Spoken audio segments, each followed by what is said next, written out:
can I do when I'm stuck inside you?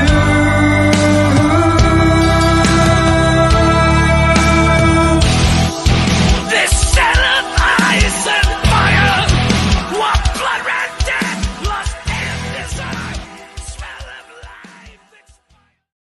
Campers, it's me, Ari Lehman, the first Jason Voorhees from Friday the 13th.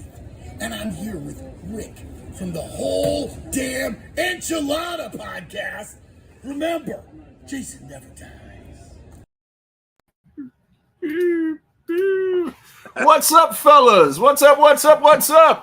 Live, special podcast, special time Tuesday, surprise podcast.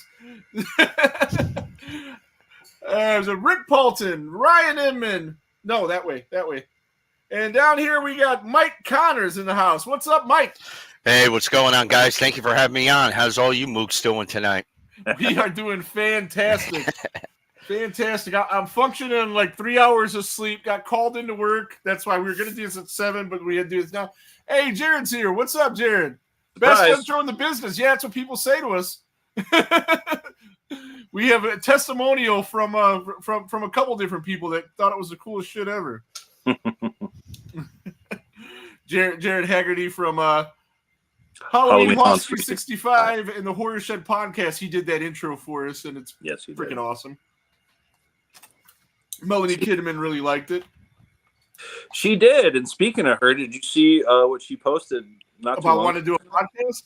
Yeah. I want to message her. I said we were trying to get a female to come on with us every week. That'd be cool. You want to do it? We can do it. Yeah, she was. Hey, it's always the more the merrier and everything. You can't complain about that. Yeah, Melanie was a terrific guest on here. Yeah, she was awesome. Awesome. Yeah. We're gonna go have pizza with her next month. Is it next month? Yeah. September 13th, Friday the 13th. 2 months. Oh, that's the best kind of pizza right there, especially if it's on Friday the 13th. If you ask me. Yeah, we found a really good New York. Like according to Ryan, because he's been to New York a bunch of times. I haven't. It's a pizza shop that can compete with New York pizza. It's close. Oh, what's the name of the place, dude? Freddy the Pizza Man in what city is it? Just outside of Detroit. Just outside. It's not Detroit. It's not in Detroit, but it's in a suburb. But it's just outside of Detroit. It zigzags. It pops in here. Right on. I don't know. Let me put it on the screen. Read it. The con is in Monroe. Yeah. Speaking of Michigan. Okay, the guys up and coming St. John's, Michigan is in the house. What's up, brother? That's our most famous listener from Michigan. Yeah. How many awards? I lost count of how many fucking awards this guy's won. Yeah, the dude does his thing, man. I just wish he was in Vegas to I said it last week too, but he was in Vegas to meet Tom Matthews. That's right. And he does the cosplay everywhere, and I love his cosplay because it's not like a part 1 or a part 2. It's just his own thing. So I love it, and I just really wanted somebody to get video of him walking down the strip in Vegas, and that it would have been freaking awesome. But he didn't do it. No, he didn't do it. Well, have you been to Vegas, Rick? I have not. Really? I've never been. Oh, I didn't know that. We gotta make a road trip. My parents have been to Vegas. They told me it's pretty cool and everything like that. But personally, me, I've never been to Vegas. Ryan's been there about as many times as he's been to New York. He used to frequent pretty much. I think I've been to New York City 9 times, in Vegas 8. Yeah, pretty close. I lost fucking count, man. I don't know. There's times though, since we're so close, like I'll just be like, shit, I'm gonna go to New York for like a day, and I just go. Vegas though, I plan ahead. Now that I don't drink, though, maybe I wouldn't need to plan that ahead so much. But the flight. It's the flight. Yeah. So, we were trying to have Mike on for a while. We were going to talk about horror music and the connection. Hello. And the connection of Where's the smoke? And metal music and music in general. This was like a surprise, unpromoted show. So I don't know how many people we'll have in the comments, but hopefully we'll have a few. We got a couple in there now. It doesn't even matter though, because I've been saying this recently ever since I dropped my just little 5-minute video I did a couple weeks ago, or whatever that was. You never know what's going to happen on this so show. You got to ring the bell thing, right? Isn't that what they do? They ring the bell, and then the bell tells them when we go live. Mm-hmm. get notifications because this could happen at any time. It almost happened the other day, but I didn't want to fight with my wife. Never fight with the wife, man. Yeah, they always win. Yeah, I don't want to deal with that. I was out working, and Ryan hit me up. He's like, "Hey, you want to do a quick live?" Because we had both seen Long Legs, and we are going to talk about it a little bit. And I was like, "Yeah, that sounds good." And then I get home, and she was not only awake, which she usually isn't at that time, but in my room watching a movie. See, now you guys can't relate to the Vegas thing that I was getting into. I can't relate to the wife thing like you guys. So I was like, do I tell her that she has to turn off her movie and leave so I can go live with Ryan? Right there.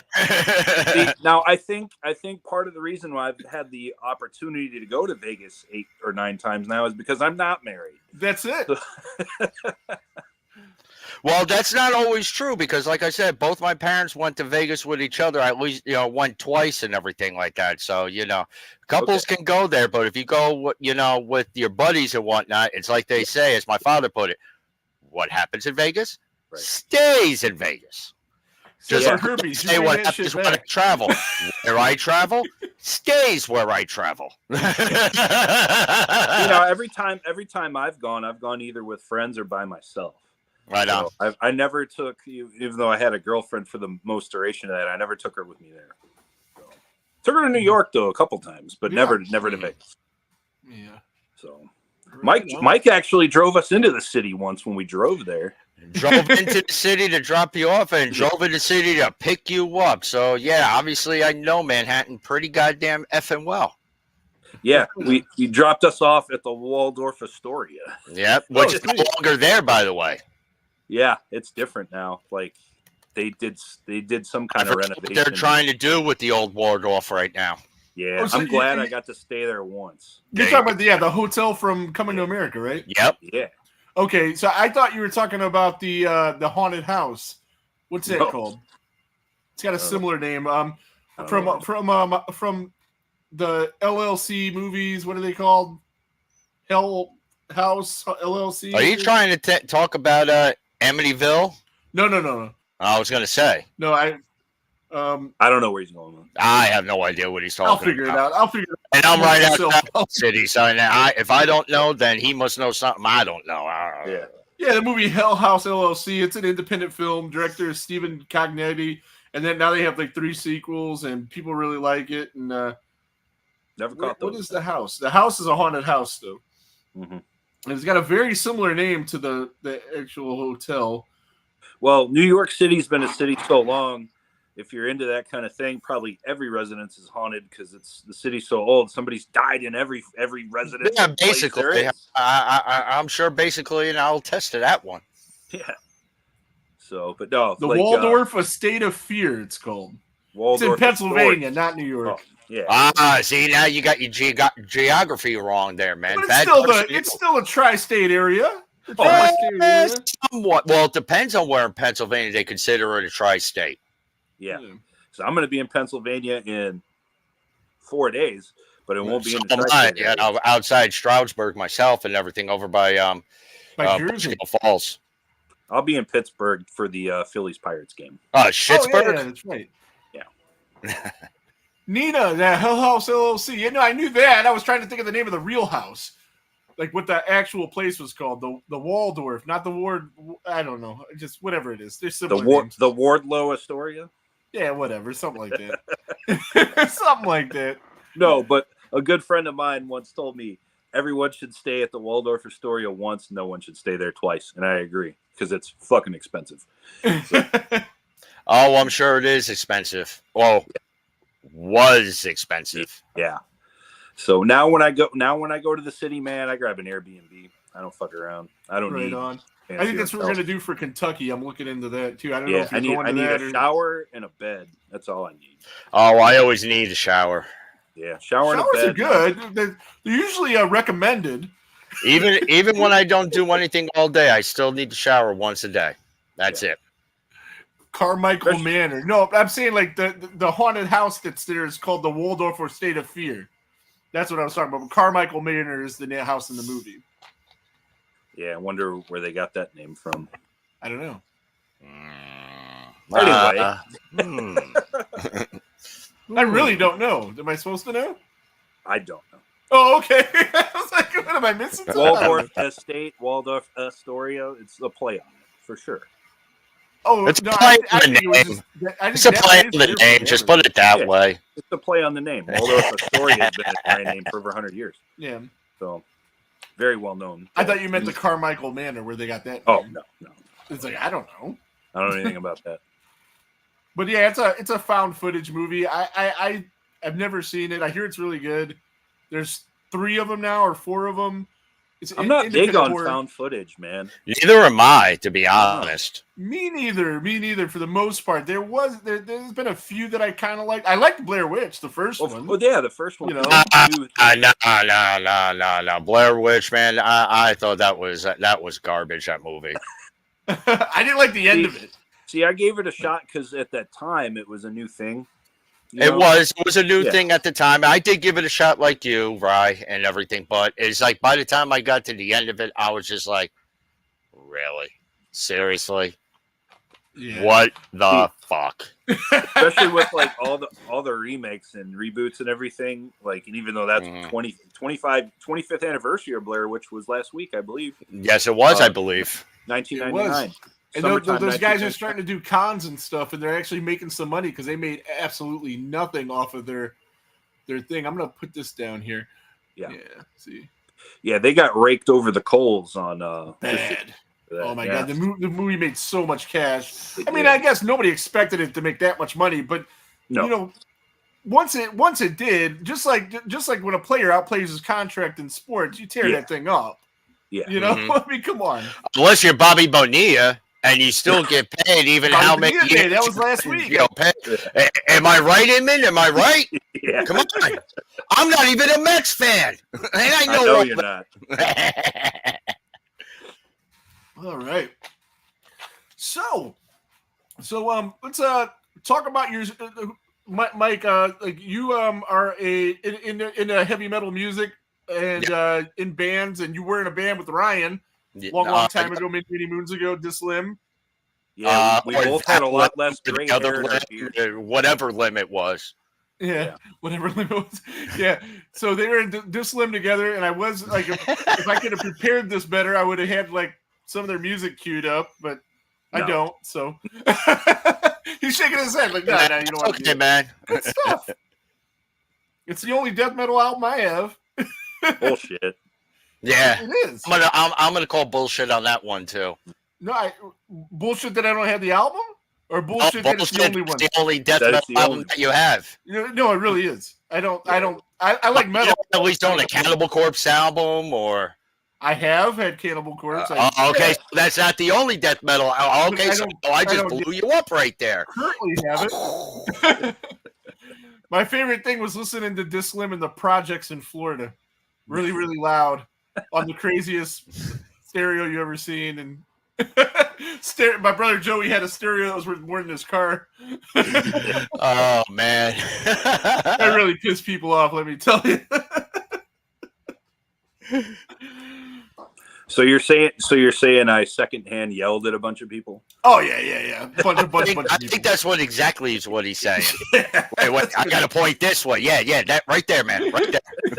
He's getting the point right. That's my thing. I never get it right. It's easy when the person's down. You just point down and they're there. So I'll ask the cliche questions that Rick always does. Yeah, there we go. I'll take that. Rick and I both. We'll start with this actually on horror, Mike. Because I know your musical background. We'll touch on it a little bit for those that don't. But how'd you get into horror movies, first of all?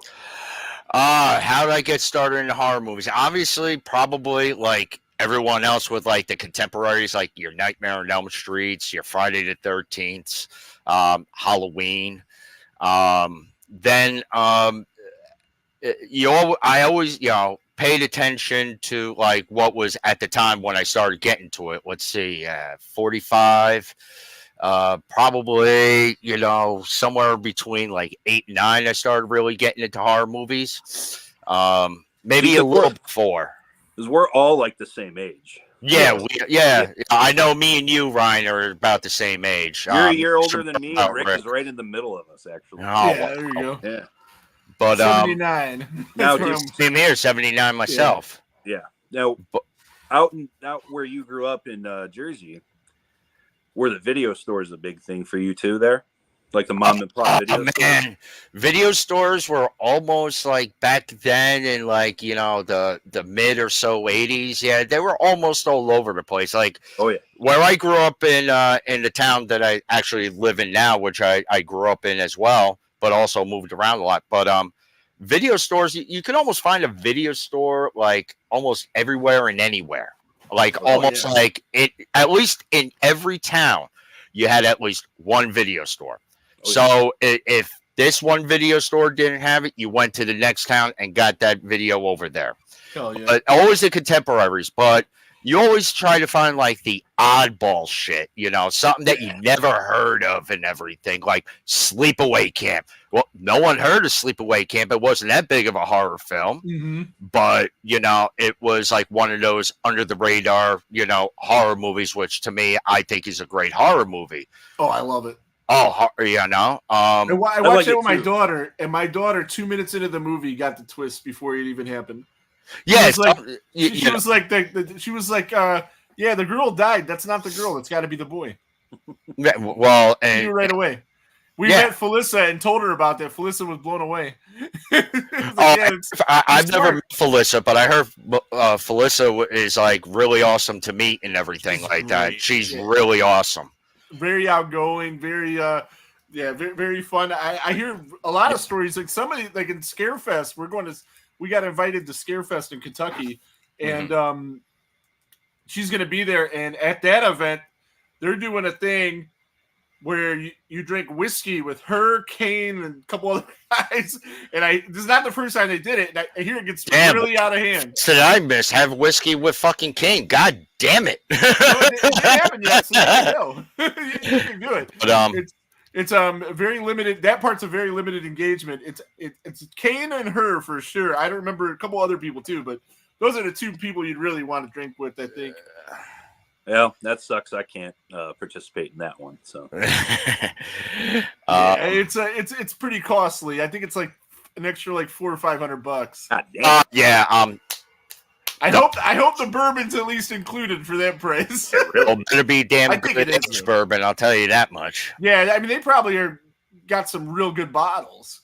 I see You know, if I would have saw the price tag on that, I was never been happier to be sober, man. right, exactly. But yeah, like where I grew up, like video stores were all over the place. Like if you maybe you'd be lucky if there was like two in one town. And but if one video store didn't have it, the other one usually did and stuff. And those videos used to be always like worn out. But I also had like the advantage where like my older cousin was into like all the contemporary horror movies. He turned me on to that stuff. He actually got me into one Christmas watching Silent Night, Deadly Night. One of my favorite horror movies, as cheesy as it is, as probably as bad as it is, but to me, I think that's a great film. But I like the first one. Yeah, the first one is great. The second one is more of like, Like 5 of those? probably more. At least 3 that I know for sure. Yeah, there's at least 3 or 4 that I know of, but I know at least it's been remade at least once. I just can't remember the name of it. And I believe you can find it on Shudder and everything like that. See, now I was thinking of something else too here, and Sure.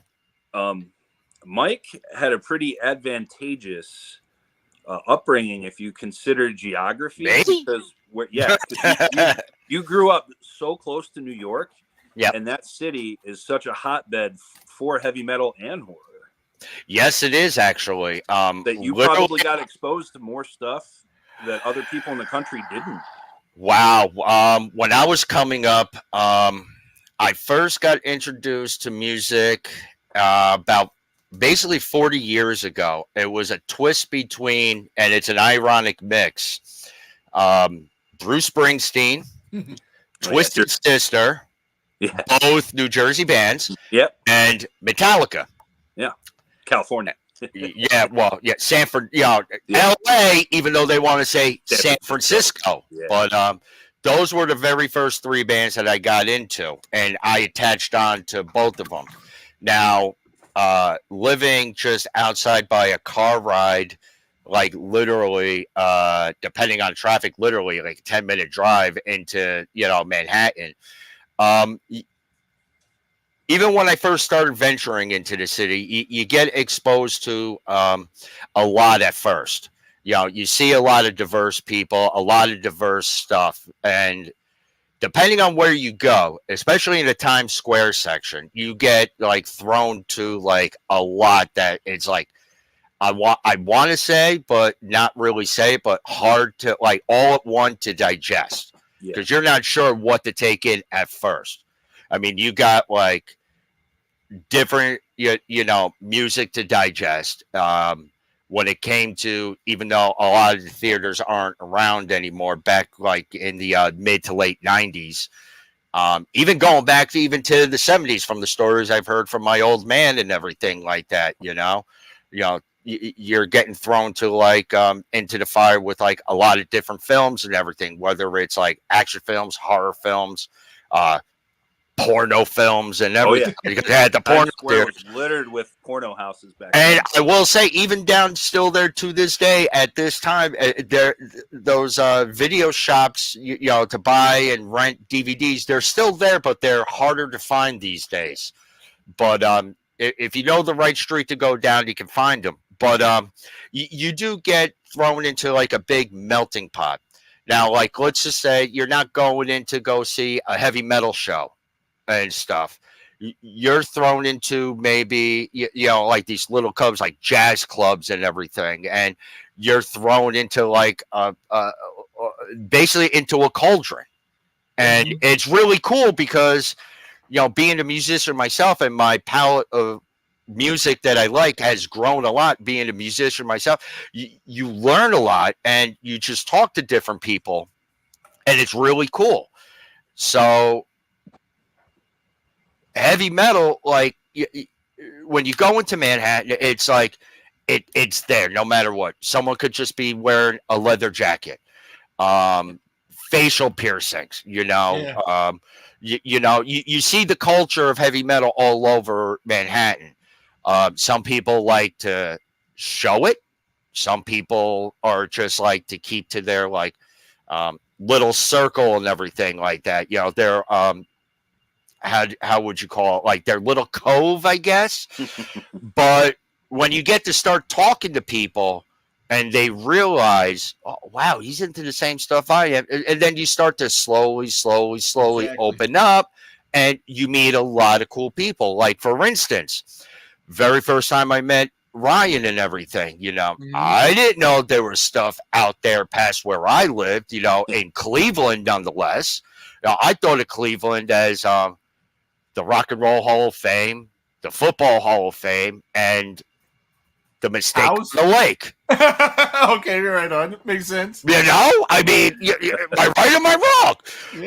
Yeah. But River on Fire. First went out there, I met a lot of diverse people that are into the same stuff as I am, Eamon being one of them. And it's just like, wow, okay, I got more people to talk about this stuff with. And it's just like a whole network, that you a community, if you will. It is actually, yeah, that's a perfect way to put it. And one of the beauties is like people that are really into horror, people that are really into metal music. A lot of times with people from the outside, you get this stigma that you're just like some kind of fucking nut and you're crazy. And maybe we are a little bit, but some of the coolest, best people that I've ever met, the nicest people, are the people in the horror community and the people in the metal community. I have to agree with that. See, and they kind of go hand in hand. Mike and I are very fortunate because when we started playing in bands and when we met, it was the end of the era, but it was still kind of underground. We had our own like community before when social media. I mean, the internet was around, but not social media yet. Once there was social media, there was no underground anymore. And everybody having a computer in their pocket. Right. Like, yeah, when we hit in 2002 is when our record came out. It was still like a special thing. Like at that point, at least to me, it felt like that. The shows were like that too. We still passed out paper flyers back then. Oh yeah, man.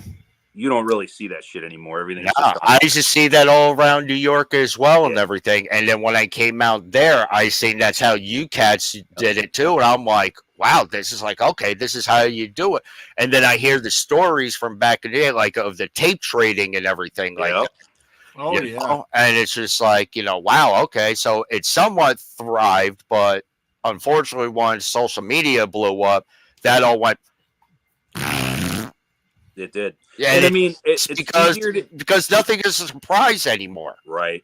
It's easier to get your music out there now, I guess, but at the same time, it's just oversaturated now. It is. I You have know? to agree with that. Because anybody can do it. And it's the same with film too. Like you said, the tape trading. That's how music Anybody can and do it. movies got around. Both. Make a movie with this guy. Yeah. Mm-hmm. Some of them are good, most of them are not. Yeah. That's true. Same with a lot of the demo tapes I was handed 20 some years ago That's as well. Some of them are good, most of them are not. Yeah. Yeah, we were just at that brink between the tapes and social media where we were passing out our stuff, but it was CDRs. We were in that weird era. Yeah. The CDRs, yep. Yeah. I remember that time when the CDR trading started coming about and everything. And, it's like, hey, I just heard this new band, and you burn a CD, you hand it off and everything. Or unless you did what me and Inman did with when the Slim EP first came out, the demo and whatnot, we're throwing around like the little 3-inch CDs and whatnot. And you got what was it? Kelly from Mortal Decay. You throw it at him. He goes, "What the fuck is this?" And what? We both yell out the window, "Just take it!" Awesome. It's funny you bring him up. I actually just talked to him the other day for the first Oh, time. no shit. That's awesome. Yeah. I bumped into him once in a blue moon at a show and everything. Super nice guy. Still. Oh, awesome dude. Awesome dude. And every time I see him, he always brings up that song. I'll never forget we were at that fest in Ohio, and you and Inman threw those minis. I was like, yeah. Oh, it was after 9/11. We didn't know what you guys were throwing. I was like, oh, yeah, we're throwing a fucking whatever, man. Just take We're throwing Anthrax. Jesus Christ. Just take it, man. That's crazy. So now, when I didn't really study for this because, it's two things we love. We can just riff raff on this all day. But one thing I'm like, I want to figure this out, and I couldn't. And I'm curious if either of you guys know. All right, shoot, man. Obviously, horror films have been around way longer than heavy metal music has. Obviously. Yep. When was the first time a heavy metal song was used in a horror movie? I couldn't determine. Oh, geez. I don't know. Like, I could tell you the first thing that comes to my mind, but there's no way I can tell you the first thing. But that's a very good question. I couldn't quick figure off it the out. top of my head, and I know it's definitely not the first, but the Freddy vs. Jason album, that's because my buddy was on it. And so that's the first thing I think of when I think of a metal music with horror. But I mean, of course, it goes back further. Friday Part 6 and also Dream Warriors. Yeah, that's what I was going to say. Dream Warriors. Yeah. Shocking, the oldest thing I can think of, and then Friday 6 with Alice Cooper. Alice Cooper, yeah. Yep. But in his whole career, it was kind of like horror metal. Yeah. Oh yeah, he did the whole theater presentation and Welcome really to My crazy Nightmare. stuff. Welcome to My Nightmare, as I want to say, was like 1975. Yeah, yeah, somewhat about there. Yeah, 75 sounds about right. And also, with Rob Zombie. Speaking of horror and metal connection, and your love of Rob Zombie. Yeah, Blossom. I know. And we talked about that I think last week and week before. Rick definitely likes Rob Zombie. Oh no, we didn't talk about that here. We talked about that was on the show that's debuting tomorrow, the Bloody Essentials podcast, which will be out first in the morning. That's a good way to transition into that. But yeah, we talked about Rob Zombie on there. But nevertheless, Alice Cooper's coming. Blossom, $25 or something if you want to go. We're going. Fuck yeah, I want to go. I live right by there. Yeah. So I wouldn't know 100 of bands I like these days without the web, but I'm also old enough to remember standing in line at the record store to buy $14 as tickets to see Ozzy and Anthrax. Exactly. Yeah, exactly. That's going back a long way, man. Oh, BK here, he's got something. Trick or Treat was pretty early, and that's a movie I was going to bring up. Trick or Treat, that was there's another movie. Shocker is another one. Yeah, More Nice Guys to get back to the Alice Cooper connection. Yeah, shocker. Wes Craven movie. Not one of his better ones. No, but it was I mean, decent. then it was good. I haven't watched it in a long time, but I got a feeling the next time I watch it, I'm gonna be like, I just got that feeling. It just seems like it aged like milk. I don't know that for sure, but I just got a feeling. Maybe if you guys have seen it more recently. So in other words, you're saying it went sour then? If it aged, I'm thinking. I don't know. I know when it came out, I liked it, but I know there's a lot of early CGI in it.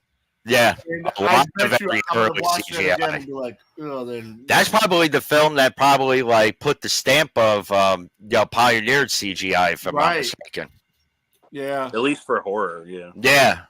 I think I'm gonna watch it like that Arab meme that keeps coming up. That ew, brother, ew, no, what is that?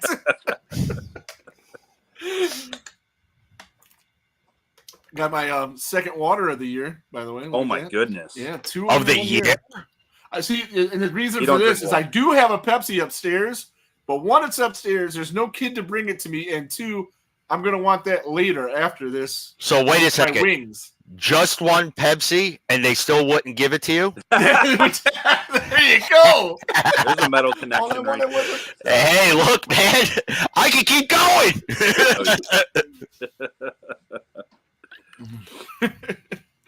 hell yeah.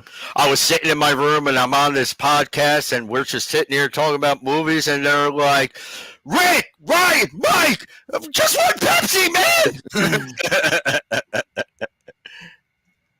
So yeah, I tried to figure out like when the first time like an actual metal song was in a horror movie and I couldn't do it. So if anybody can like figure that out, let us know. So what our oldest I'm one, I think, is interested Trick or on Treat. that I think one. that would be the oldest one. Well, Yeah, what that year we did came Trick up or with. Treat come out? 82? Nah, it can't be that old. Because I know Shocker came out in like the late 80s. Yeah. Friday Part 6 was 86, Dream Warriors was 87, so Yeah. Trick or Treat had to be before that. Or around the same Come on, time. 86. 86, so it's the same year as Friday 6 then. Yeah, I'm stumped on that. I'm actually stumped on that one too, and I'm trying to. It's funny when I watch Trick or Treat now, and he gets on the stage, I just automatically expect to hear the Manic Monday song from Death Cure Society because it's a video they use for their intro. And when you hear the real song, It's another Manic Monday. Death Cure Society, they do that video because they go on live on Mondays. So they do that video with Sammy Kerr grabbing the guitar on stage. He starts playing. And it's a really cool version of Manic Monday. It's not the Bangles. It's a cover. Yeah. It's really cool. You should if you haven't checked out the show, you check it out. I'll send it to you or something. All right, no worries, man. All right. What's up, Kevin Ellis in the house? And then let's see, what do we got here? BK says, what I want to know is who put together the Judgment Night compilation. That soundtrack was a mega success. Oh, wow. That's we go. One of my favorite soundtracks of all time. Yeah, I love it. Faith No More and the Booyah Tribe. Oh, that's my favorite song off that one. Mine too. That's my favorite song off that soundtrack. I remember when that soundtrack first dropped, when the movie dropped, and I used to have the cassette, and then I just one day found it used on CD in a local record store, and I turned around and I snatched it, and automatically I just threw it in my CD player in my car. Dun dun dun dun dun dun dun dun dun dun dun. And that's Helmet and House of Pain, just another victim. Yeah, I just fucking was driving around like I was like driving a lowrider. Meanwhile, I'm just driving around in an Oldsmobile Cutlass Supreme and everything like that, total stock, like looking as white as a motherfucker. Not you. Oh no, not me, man. Yeah, not me. I mean, even though Black Sabbath wasn't necessarily in horror movies, they were like very horror influenced. Well, they based their name on an old horror movie. Right, that too, yeah. Trying to see. I'm doing a little Google search to see what I can find, like the earliest examples. But the history of metal and horror. Let's see. Let's click on this and see if they tell us shit. There's like a whole documentary about that. I never watched it though. Yeah, I was gonna sorry. So we got Nightmare on Elm Street. We got Trick or Treat. We have things we brought up already. Yeah. Cooper, of course. See, there's a ton of movies too that are later that, and actually, spoiler for next week or tomorrow. One that I totally forgot because I never saw the movie until we decided to talk about it for that show. Yeah. That House of Wax soundtrack, I was really surprised to hear a lot of metal. Yeah. You know, and that's way later. It's like 2005. But I never expected like a movie that had Paris Hilton in it to have so much heavy metal in it. So Yeah, that was a shocker to me too when it first came out. Like Paris Hilton, horror, heavy metal. yeah. What's going on in the world right now? I actually never saw that movie until a couple of weeks ago. I just Really? skipped it. I skipped it. But I watched it for something that we appeared on. Yeah, we did the Bloody Essentials podcast, and the subject was remakes. So they wanted to House of Wax was one of the movies we reviewed. It's a really cool show. I'm one of their Patreons, so I got to listen early, and I was on it. But so that'll come out tomorrow morning on iTunes. And I watched it for the first time too, and I fucking loved it. If you've never seen House of Wax, man, it's good. House of Wax, actually, it wasn't that bad. I actually was like surprised how good it was, and I remember the original with Vincent Price. Yeah. To me, I love that movie. Different. Totally different. It's a totally different movie. Obviously, in 2005, they made it like up to par, for the time and everything. But it actually wasn't that bad of a movie. It's one of those movies. It's like, okay, I can either take or leave, but I can actually sit and watch it, and I'll sit through it over and over again and watch it. I would watch it again. Yeah, I would too. Okay, is another body murder. Who did he murder then? And I believe he was speaking at sound. Right on. Yeah, Ozzy and Gene's retreat briefly, but they were other movies. With Oh yeah, didn't they appear in some? Yeah. What's that? Your audio cut out on me. Yeah, your audio's like kind of somewhat breaking up. Yeah. What the fuck? It's Cleveland internet. Can you hear me now? Yeah. What movie did they? What movie did they appear in together? Oh, Trick or Treat. That's right. Oh, BK brought up a good point. The Gate.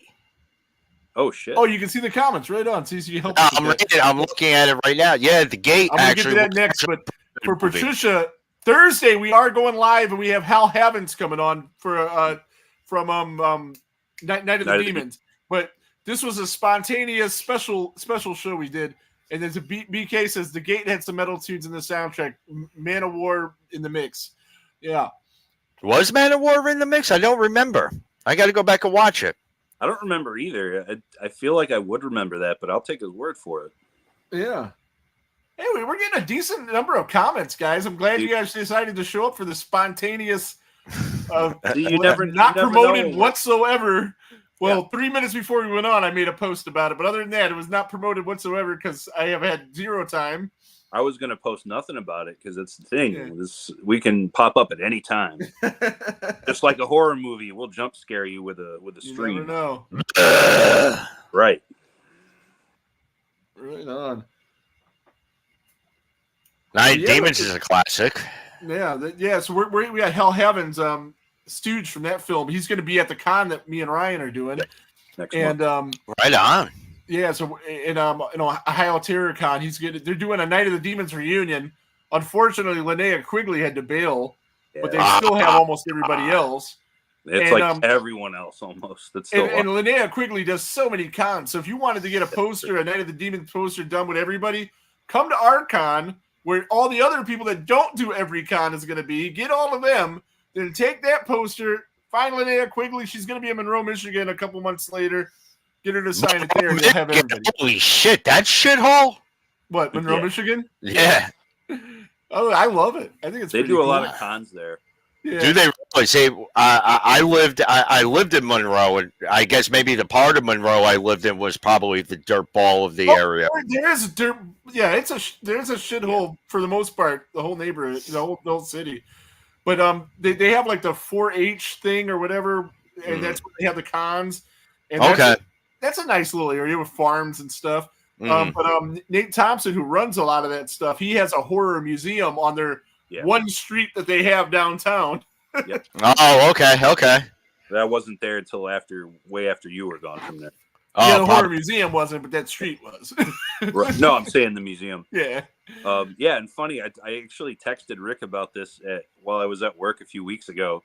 I saw a girl shopping at my store that actually had a Museum of Horror shirt from Michigan, and she was wearing it in the store. Okay, cool. Yeah, I was just it's gotten a lot cooler since we've been there. Actually, speaking of metal and horror, he I don't know how I feel about this just yet, but he actually owns the stage that Dime was killed on. That's right. I did hear and that. He displayed it. He just recently started displaying it. Your beard reminded me. Ryan I don't have a beard. What's that? Ryan doesn't have a beard. No, your beard reminded me. Oh, okay. Yeah. Beard. Yeah. So yeah, like I said, I don't know how I feel about that, but he has it. Yeah, he bought it. Really? Yeah, and it's legit because he posted a picture of it, and a couple of my friends have actually played on that stage afterwards, and probably before too. And yeah, so yeah, I took my daughter to one of her first concerts was at that venue, and it was very, very surreal being in that building, man. I just had this weird vibe, and I was almost at that show, and I didn't. Well, fortunately for me, unfortunately for what happened, but I couldn't go because I didn't drive then. I had tickets, but I didn't have anybody to take me there. Yeah, and it's like an hour, but 2 hours for me. Yeah. So, but yeah, I remember getting that text message that happened before it hit the news. Yeah. Because living in Ohio, even though we're nowhere near Columbus, essentially, though, I knew people that were at the show. So, there was before, again, social media, before Twitter. So it's like, I got a text message. Dimebag Darrell was just killed. And then it hit the news, on the internet soon after. Yeah. I remember I was working that night. I got home from work. I was living at my buddy's apartment, and just like clockwork, got home from work, jumped on AOL. At the time, AOL was the big thing. And as soon as it said, you got mail, and then all of a sudden, the news thing hits up, rock guitars, Dimebag Darrell shot and killed in Ohio. I'm like, what? Yeah. That's crazy. So that was a dark day in music, just like other days, dark days in music and everything. But that 2003? 2004. So we're on 20 years. I know it's December 8th. Or no, that's his birthday. That's his birthday. December 8th. No, December 8th. Is that the death day or the birthday? Because him and Lennon were either born on the same day or died on the same day. They died the same day, December 8th. December 8th is when in 1980 is when Lennon was shot. Yeah. Yeah. And so that's when Dimebag was shot, but Dimebag's birthday is in August. Yeah, right on. But I remember seeing that, and I was just like, what the fuck? In fact, I won't say the name, but Rick, you'll know who I'm talking about. December 8th was the birthday of the person who texted me about this. Okay, I got you. Yeah. Yep. Yeah. Small world stuff there. Yeah. So, Patricia which is says, let's see. She says the first place she saw Pantera got torn down here in Pittsburgh. Yeah, I've seen Pantera. I've seen them twice in the past year, and if you haven't, I mean, I know it's not the original lineup, but they're still fucking good. Yeah, they are. I've seen videos; they actually are good. Unfortunately, the 2 times I was supposed to see them over here in East Rutherford at the old Continental Airlines Arena. One of the ones is when they opened up for Black Sabbath. Oh, and, cool. I actually got screwed out of seeing that show. Plus, the other time they opened up for I forgot what band at the air. So I got screwed, and my job it's either I go and I lose my job and not have a job, or it's fuck. And then I hear Dimebag got murdered, unfortunately, and now I'm fucked. You never got to see. You never got to see Pantera at all. Oh no! Wow. Here's a fun one. I don't think we've ever talked about this on the show, Rick. Rick and I actually met at a Pantera concert. That's it. Yeah. Ah, that's awesome. In Nautica. Yeah, 1997. That I know for a fact. 'Cause I just moved to Cleveland that year. Those Nice. people might not know the venue, but it's actually not even called Nautica now. I don't even know what it's called. It's Called something It like used to be called Nautica, and everybody still calls it that. It was the outdoor venue near the friggin' flats or whatever. Yeah. Yeah, it was Nautica Stage back then. Yeah, there's two venues. There's one there and one across the river, and now they both have almost the exact same name. Yeah. And it's very confusing. Like Jacob's Pavilion, as I think is what they call Nautica. That's right. That is. And the other one is called Jacob's something else. Oh my goodness. It's stupid. Yeah. Because I seen Slayer at the one across the river. Do you remember the two bands that opened for Pantera the night we met, Rick? I don't. I know I seen Anthrax there. Were they one of them? No. Oh. Nothing face. That was in Akron in January 98. Yeah, no, I seen that. Yeah. Saw Anthrax. Yep. But no, in 97 when we met, the two opening bands who played first was Cold Chamber. Oh, yeah. I've seen Cold Chamber 100 times. And second was Machine Head. I've seen Machine Head a bunch of times. Okay. I didn't realize it was at that same show, but yes. That's your library lesson for the day. Right on. Yeah, a lot of those shows blend together, you know. Hey, wait, but that was the first is that one. morning T-shirt you're wearing? It took you this long to notice. God damn! Because he was like, I wonder if Mike's going to notice this. I said, I bet he'll notice right away. Back, I'm like, wait a second. 28 minutes in and 10 minutes before we went live, so we're about an hour in. Oh, see, Patricia said she's seen him at the Civic Arena with Soulfly and Morbid Angel. Wow. I love Soulfly. Morning didn't play with Soulfly or Morbid Angel, so I'm sorry, Patricia, you got that one wrong. No, she was talking about Pantera. I know. Trust me. I can only hope we opened up for Morbid Angel. Yeah, trust me. If Morning played with Morbid Angel, Mike never stopped talking about it. Oh shit! Sorry, Patricia, I had to throw that one out there. My bad. No, that was good. This is a fun, spontaneous show, man. Like I said, the comments are going pretty good. Life's good. Oh, here's one. BK saw Pantera open for Skid Row. That's now, funny. I seen Sebastian Bach Yep. open for Pantera. Yes. And a week later, I seen the rest of Skid Row open for Kiss. Now, I've heard about that. At Kiss's last show. I seen him twice after that. Now, that 1998 show in Akron, Rick, that we were also at that Pantera show where you saw Sebastian Bach open for him, and I was there too. Yeah. What was the name of the band that Sebastian Bach was in that night? I know this, but I can't remember. No? I got nothing. Mike? Oh, I know Sebastian Bach was in a band before Skid Row. That's a band I'm trying to think of. No, this would be after Skid Row because Skid Row literally played. Oh, he was in a band after Skid Row. I thought he just ventured out on his own as Sebastian Bach. This was January of 1998, and I'll tell you the answer was Last Hard Men. Right on. Doesn't sound right. But it was like Sebastian Bach right? The Last Hard Men. Yeah. Again, if you're catching up on my sense of humor, that doesn't sound right. Yeah. It was them. And I remember the guitar player in that band had like a green sequin jacket on, and he looked like a frog. Right on. Was he jumping all over from lily pad to lily pad?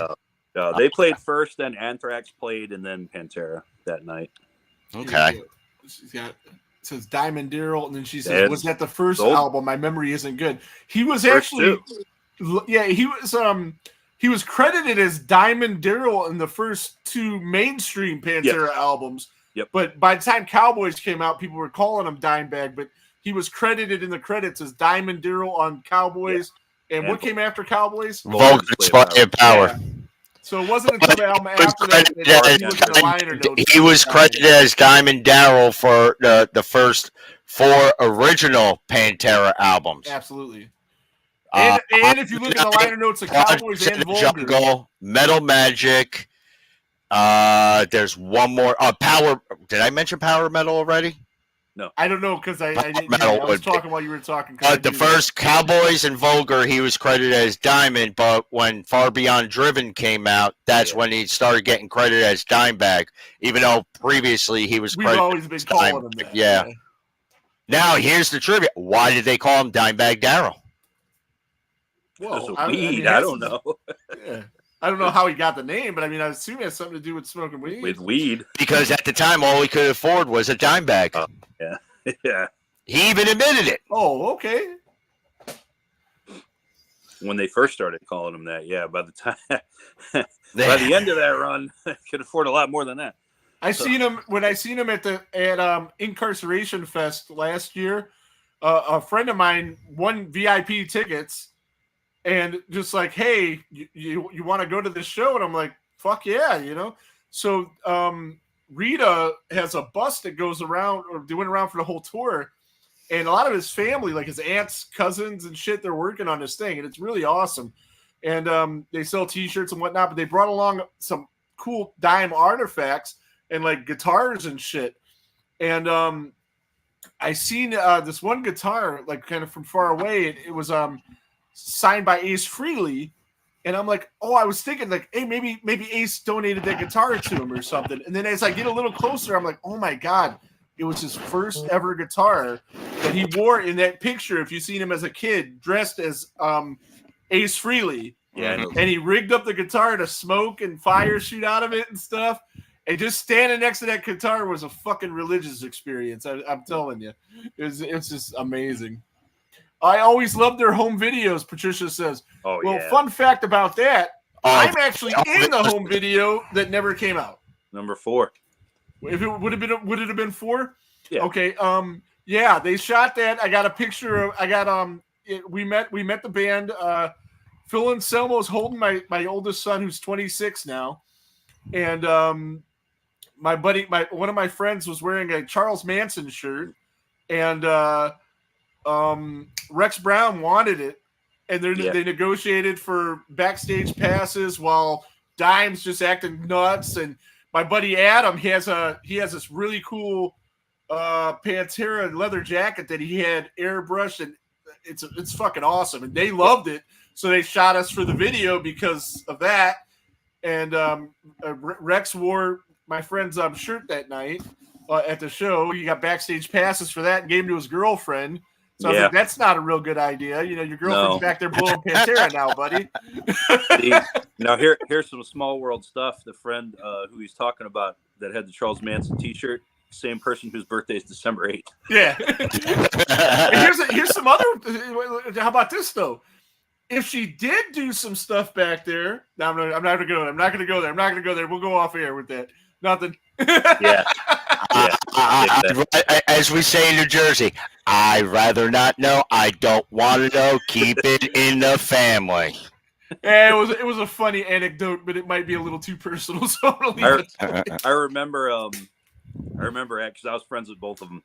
I remember after she got back from that, she was so excited. She had her film developed, and I was one of the first people then that had a scanner. And those photos, if you see those photos digitally, they were scanned at my house. There you go. So, and I heard all the stories, as you can gather. So, right on. So that was fucking weird. There's so much more I want to say too, but I just. All right, okay. So that'll be a later conversation. To the next topic. Damn, we got an hour out of this already. Unbelievable. It's good. It happened, dude. Mike Connors can shoot the shit with anyone for about 3 years. Hey, man, you just get me rolling. I can turn around and keep going with the best of them. Ryan knows that. BK says a girl he was dating got him backstage at the first Down concert, and they never saw her again after that night. Gee, I wonder why he never saw her again after that night. That's weird because not today, but yesterday, I actually listened to NOLA on the drive home from work. Good shit. Yesterday. It's a great album. Hell yeah, it is. Yeah, see, so you and Phil Anselmo might be Eskimo brothers. Since that girl's Maybe. You never know. You never know. All I know is me and December 8th sure are. Well, that's where I was gonna go earlier, but I stopped myself because I don't know where you guys are going with this December. okay, so you and Dime could be Eskimo brothers. Is my Which point. is the other way. But since you said it, now I can say it. Well, I guess we all would be then if that were the case. So, but not you. I'm saying, you know what I'm saying. I'm gonna get in so much trouble. But wait, no, I'm not. I don't talk to these people anymore. Right. Actually, that's not true. I do sort of do, but not directly. But I'll leave it at that. BK says NOLA still holds up. Yeah. Oh, no hell doubt, yeah. dude. Yep, it definitely still holds up. I think Phil Anselmo is the greatest frontman in the history of metal. Myself, I don't know if he's the best singer ever, but that dude commands a crowd, has a stage presence like nobody I've ever seen. Wow, that's tough, man. That is a tough one to say. That's a pretty bold statement to say, in my opinion. I agree, and I'm a big fan of his too. But wow, damn, I'm trying to think. You know somebody else? I mean, again, I'm not saying he's the most talented. I'm not saying that. Yeah. Well, I'm saying stage presence and like the fact that he can literally get those 20,000 people, however many people he's in front of, to do whatever the fuck he wants.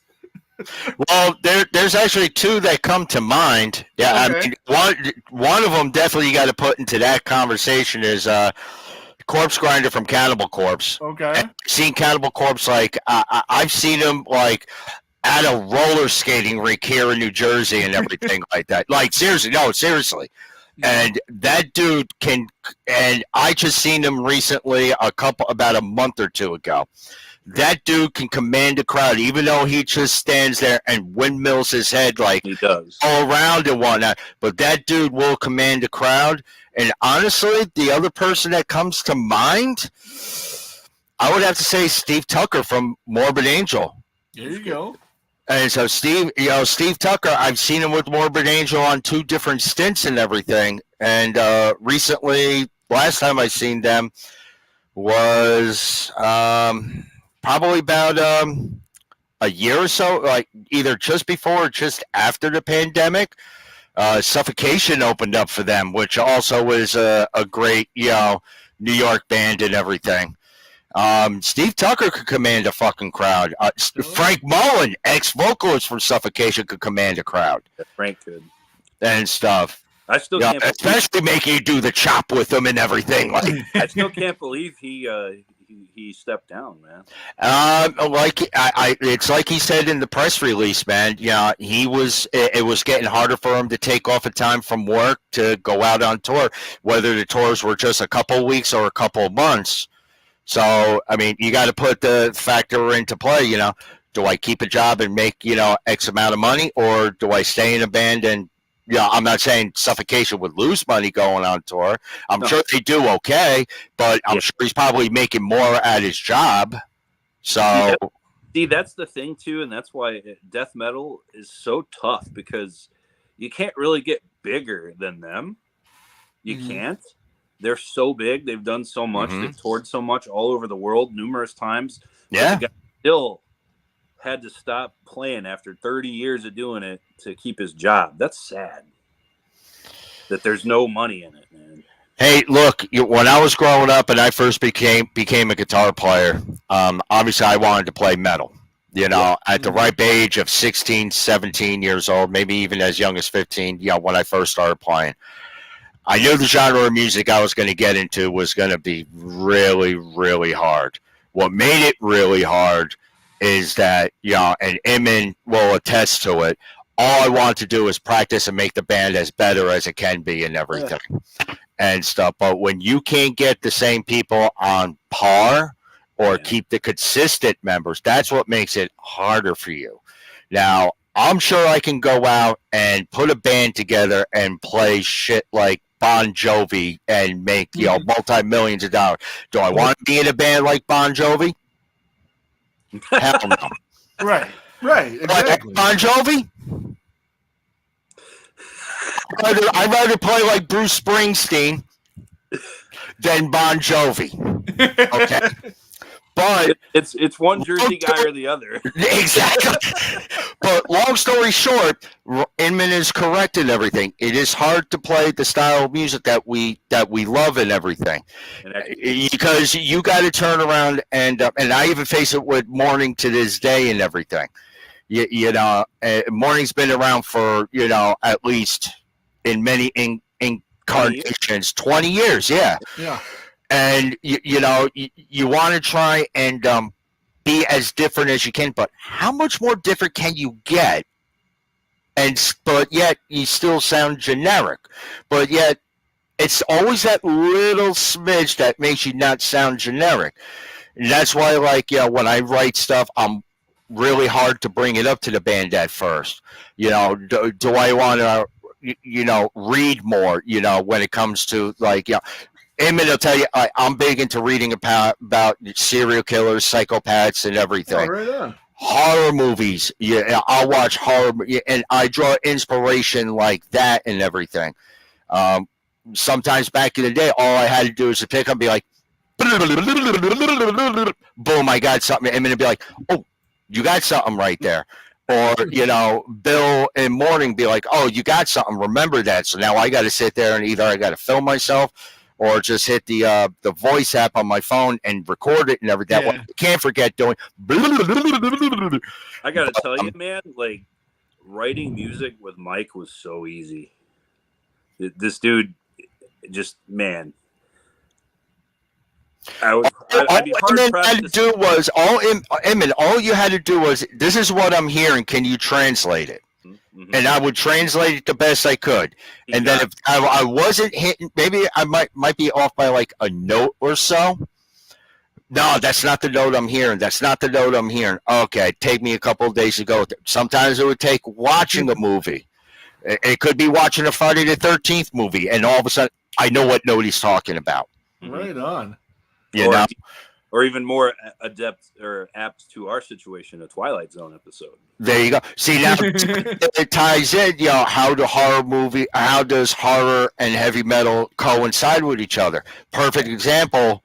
That's a very good point, because I remember when you brought it up with the Slim Inman, the Twilight Zone. The lyrics that Inman came up with and with the samples he used, fit so awesome. Perfectly. It fits so perfectly. Yeah. Horror movies and heavy metal are basically they marry each other. And it's all imagination. Sometimes it's not the best imagination. It's the most horrific imagination, but it's an imagination, and it's like an escape. And it's like, okay, I can vision this. I can read lyrics to a Cannibal Corpse song. It doesn't matter what song it is and stuff. Just pick a song, and you can sit there and read the lyrics, and you can imagine the movie going on in your head. Absolutely. You can turn around, take a Twilight Zone episode, and you can take, let's say, a Morbid Angel song, and fit that episode with a Morbid Angel song. It plays through like a fluid movie. So it's like, that's where the two always coexist with each other, and that'll always be there. Now it's just a matter of the writer or the director or the composer and the musician to turn around and bring it to the next point. Right on. Michael Graves come with this conversation. Good job, fellas. Dude, I've met Michael Graves, and you got to catch him on a certain day. Either you get a good Michael Graves or you get a dick of a Michael Graves. And fortunately, I've been on the good side when I've caught Michael Graves. Another Jersey native. Thank you very much. So I just, for the hell of it, while we was, doing what we're doing here, I looked up the most successful metal horror soundtrack. Do either one of you have an idea of what it could be? Does the Crow count? What's it? Does the Crow count? I don't know, but I know that album. It's not. I know that That's album. not what came up. Actually, before you get into that, Rick, Ryan, I do have to interject and say, yes, the Crow soundtrack is actually a really, really, really love it. good soundtrack. Yeah. That's probably like one of the best soundtracks I've ever heard. Period. But Bears I on it. wouldn't count The Crow as a horror movie per And se, that's the thing. I don't Neither know would if they did when I did the search. You know, but so I I don't would know. say that is a very, very good soundtrack. I count it as a horror movie, but you know, See, I don't. that's for a later date and time when we finally get that show together. Between sci-fi and horror, you cross between the two. I know, regardless of genre, Rick, I know, like, if we did that one, I know I would grade that movie higher than you. I know I would. Yeah. Spoiler All right. alert. Well, It's absolutely an A for me. oh, okay. It's not for me. Oh, it is for me. I love it, but Yeah, it's it's- you know, there's a lot of flaws in that movie, man. I would give it a B, to be honest, but Yeah, it's I still love up it. there. So much, though. I love Now, it. you know how I always grade things, how much I like it versus Right. how good of a movie it is. And I might grade it an A for the way I like it, but if I'm grading it as a film, it ain't an A. But Right. we'll get to that. We'll get to that later for I sure. love that movie so much, man. I love David J. Shaw, just the whole. Yeah. But because again, I'm an Outer Limits guy too, and unfortunately, we never made the second Dislim album, but that was going to be an Outer Limits album. I remember you were telling me about it and everything. I remember that back then. Yeah, that was going to be the Architects of Fear. Yeah. The most successful horror movie soundtrack deal Freddie was versus- Dracula 2000. Yes. There's a lot of That movie sucks, though, on that right? soundtrack. The movie sucks.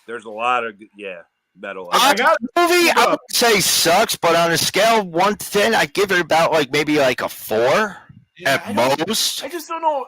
Just Dracula with the 2000 after it, like anything with the 2000 was just But let's lame. look at it like this, Rick. LOD Sometimes 2000 when for the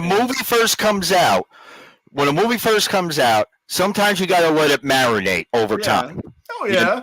I haven't seen Dracula 2000 in I don't know how many years, so maybe I might go and watch it one day and be like, oh, actually, this really wasn't that bad of a movie. But as far as the soundtrack, that soundtrack was pretty badass. So you had Power Man 5000, Disturbed, Oh yeah. Here. Yeah. System of a Down, Mm-hmm. Mm-hmm. Monster Magnet, I love They're more stoner Godhead than featuring Marilyn Manson. Who? Godhead, I've never heard of him. Godhead. Yeah. Okay. I never heard of them, to be honest. Marilyn Manson was featured on the track. Linkin Park, Pantera, Yeah. Static X, Head PE, Taproot. Pantera featuring Rob Halford. Really? Okay. If I I'm don't, not mistaken, I don't know. I'm not. was it on that soundtrack they did it with Rob Halford? He's not credited here, but the songs avoid the light. No, that it song? I don't know that song. Another soundtrack. Never mind. My I bad. don't know that song. Okay. Static X, Head PE, Taproot, Endo, Flybanger, Half Cocked, Saliva, and that's it. But Saliva. pretty decent Half-cocked. album. Why are they half cocked and not full cocked? I don't know. See now that to me, like House of Sure. Wax, most of those bands, not all of them, sounds more like a product of its time. Because Yep. a lot of that, like late '90s, early 2000s, like The new stuff metal. like that, yeah, it did not age well for me anyway. Like I know a lot of people that love like Static X and things like that. I can't jam that. I Like, never liked Static X. I never got into them, man. Dracula 2000 had a good soundtrack, and he lists all the bands. Charles Sherrod from the Dive Podcast coming to you live on Thursdays at 8, right after our show. End of Days had a better soundtrack than this one. End of Days kicked ass. That's definitely not a horror movie, but Is Underworld a horror movie? Okay. yes. Pantera and There's some bangers on that soundtrack. what soundtrack? Underworld. Yeah. Yeah, Kate Beckinsale. Mm. Yeah. Great It's movie. definitely. I mean, it might be one of those ones where, like The Crow, where some people would say yes, some people would say no. I know there's a banger song from Helmet on there. Throwing Punches, I think is the name of it. I think that's the name of that tune. They ended up putting it on one of their albums later, but neither here nor there. I did own that soundtrack for a while, like Which one again? Underworld. I want to say that was like 2003. I'm just throwing that out there. It was. That sounds about That's right. it. Okay. Close to around there. Looking at it's just got the track listing. It doesn't say the bands. Okay. Trying to find it. But the Yeah, Underworld but movies are actually really good, in my opinion. I know Yeah, there's it was a band. is the Helmet song in there called "Throwing Punches"? I'm gonna look it up in Apple Music because where I was at on it, you can't even get it in the U.S. If so, that song's a fucking banger. Right on. Helmet's been on so many soundtracks now that we're thinking of it. Actually, yeah. Come to think of it, yeah, they've been on a bunch of soundtracks. They're on The Crow too. Yep. Milk Toast. Yeah. Which was later So on. speaking of The Crow, I've seen because I go to a lot of movies. I've seen a couple new trailers for it. I don't think it looks that bad. The new one, I don't think it does. When those stills first came out, it looked horrible. But when you watch the trailer, I mean, I don't think it looks that bad. I think it's going to be good. I've heard of. I'm just not. I'm just not clear whether it's like a whole new story or it's Eric Draven again. Remake. It's Eric Draven again. It is a remake. It should be a whole new story. That's what the thing that always fucked me up about The Crow anyway. Like when they made part 2, and everybody was like, "Oh, this is so dumb that they're making this movie because Brandon Lee's dead." Blah. Brandon Lee wouldn't have been in part 2 anyway, right? Because they're all different stories. Right? It's more of an anthology, if you will. Yeah. BK says, "Did we forget Heavy Metal the movie?" No, I mean, is that horror? No, there's horror. There's a lot of fantasy things going on there, but yeah, I would not. Yeah, I wouldn't consider it a horror movie. I would consider. I mean, don't get me wrong. Heavy Metal was a good movie. Yeah, they probably have some horror elements. Yeah, I agree with you, Rick. It has horror elements, but as far as like a straight up horror movie, no. It's like one of those movies that's like almost like an anthology within an anthology because of the different stories that it follows, yet ties into at the end and everything. Mm-hmm. If I remember the movie correctly. Oh, that movie was badass, man. And just the artwork is so legendary. One of the points I wanted to make earlier, and it slipped my mind until now, is, when you combine the two things together, I think that, and I'll use the two examples I did earlier, both Friday the 13th Part 6 and Nightmare on Elm Street 3. They're both two of my favorite slasher movies ever. Yeah. But I think they're both enhanced by having, the Dokken on one hand and the Alice Cooper on the other. I think it adds more of a contemporary atmosphere to it. Mm. I could agree with that assessment right there, honestly. Yeah. Yeah, those songs aren't just in there to be there; they fit. Actually, you're actually right. If I may elaborate a little bit, because if you think about it, for example, in Friday 6 and everything, like the part where they're in the RV and everything, the Alice Cooper song that's playing is "Feed My" something Frankenstein or something like that. Feed My Frankenstein, is that the part? No, yeah. No, that's a song, but is that the part? Has her head put right through the wall. It's the end of our video. Yeah. Poor Darcy. Poor Darcy. We gotta have her. Yeah. Goddamn enchiladas. But anyway, but then you look at Nightmare 3 and everything with Dokken, even though you don't hear the Dokken song until the rolling credits at the end, but still. If you remember seeing the music video, they showed, elements from part 3. Well, you hear Into the Fire right at the beginning. In her bedroom. You do also. Yeah. So Dokken is pretty much throughout the film. See, it makes sense, though, because she's trying to stay awake. So she's taking caffeine pills, drinking coffee, and listening to Because she's throwing herself into the fire to stay awake and everything. Yeah. Where at the end, it's basically now they realize now we're dream warriors, and the rest is history. If you're trying to stay awake and get your heart pumping, are you going to listen to pop music or are you going to listen to Dokken? So basically, yeah, it makes sense that she's playing that on the radio. Hold on a second. I still want to see why this Nightmare did not have a fucking metal soundtrack. Oh. I'm actually a big fan of part 2. I really do. I love part 2, to be honest. It's grown on me. It's It used to be down near the bottom of my list. Now I had it at number 4 when we did our rankings. Out of the 9? There's 9 of them. I have it at 4. Mm-hmm. But speaking of nightmare movies, the Freddy vs. Jason soundtrack was a fucking banger too. Wow. I know that one went platinum. Because did it go platinum or gold? Because Jeff just sold his record recently. Oh, it actually sold. Oh yeah, no, it went either gold or platinum. I don't know which, because I do know he sold them. I mean, his sale sold. No, for soundtracks, they give a gold record or a platinum record to everyone on it. I know, Rick. I'm saying. Oh, his physical album sold. Record. Yes. Okay. Yeah, he sold it. Do you know how much he got for it? I do not. Okay. Because I remember what you originally told me what he was asking, and I'm like, there's no fucking way. And I'm going to go with that, too. Yeah. And then I think his best bet would have been to do what I said and to do, like, the raffle. Yeah. I don't know. But, nevertheless, the soundtrack has Il Nino, Killswitch Engage, Mushroomhead, Hatebreed, Slipknot, Chamara. From Cleveland. I know who they are. I just didn't know how to. Yeah. Hey, Mike and I have a 1 degree of separation from that band. Oh yeah. Yes, we do. What's that? Rob Lesniak. Oh, okay, he's in that band. Oh, they're actually even stupider for like saying their band wrong. Yeah. All right.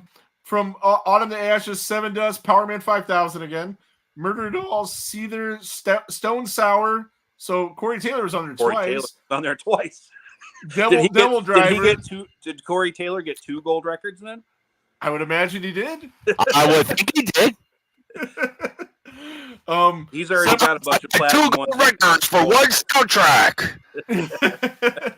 He's already got a bunch of platinum ones hanging on his wall. On his own. Yeah. I'm sure he has endless pits of money somewhere where those records are just collecting dust. So Sepultura with Mike Patton. You know about that? Mike Patton with who? Sepultura. With Mike Patton? Yes. With Mike Patton. Yes. What song is called The Waste? I'm gonna have to listen to that as soon as we hang up. I don't know that song. I'm gonna have to look that up, to be honest with you. I never heard of it. I never heard that. I had this soundtrack too. So I know I've heard it, but I dismissed it from my brain for some reason. Yeah, that's around that time period where Mike Patton was just singing for everyone, though. Right on. Yeah. When he did that DEP album, and then it was also around the time period I was doing a lot of hallucinogenic drugs. Yeah, well, so that might be why I don't remember it. That's another episode. So Nothing Face, In Flames, Lamb of God, and Typo. Typo negative for I know what you did last summer, since they were just talking about that on the other show. There you go. Summer Breeze right at the beginning, dude. It's perfect. Yeah. Perfect opening tune for a movie like that. Did we talk about that in that show? We didn't, but they just did. They did on a different one. Yeah, they did. Okay. I think they reviewed it. On it. Yeah, they reviewed it. They reviewed it in a podcast or two before the one we're on. I actually hadn't seen that movie in a number of years until recently. I was watching on something on Prime Video, and it just came up as like the next thing and automatically played. And I wasn't even like watching the screen, and then I just heard it. I'm just like, ooh, Typo negative, And then I looked. I'm like, oh wait, I totally forgot this was the opening credit song for this movie. Typo. I've seen them, I think, twice. Yeah, with like the photography of the shore and like the water and everything. Mm-hmm. It really fit. Yeah, I seen Typo with, I want to say, with Cold Chamber opening for him. Cold Chamber opened for everybody for like a 2 or 3 years. Two words for you: Sharon fucking Osbourne. Right.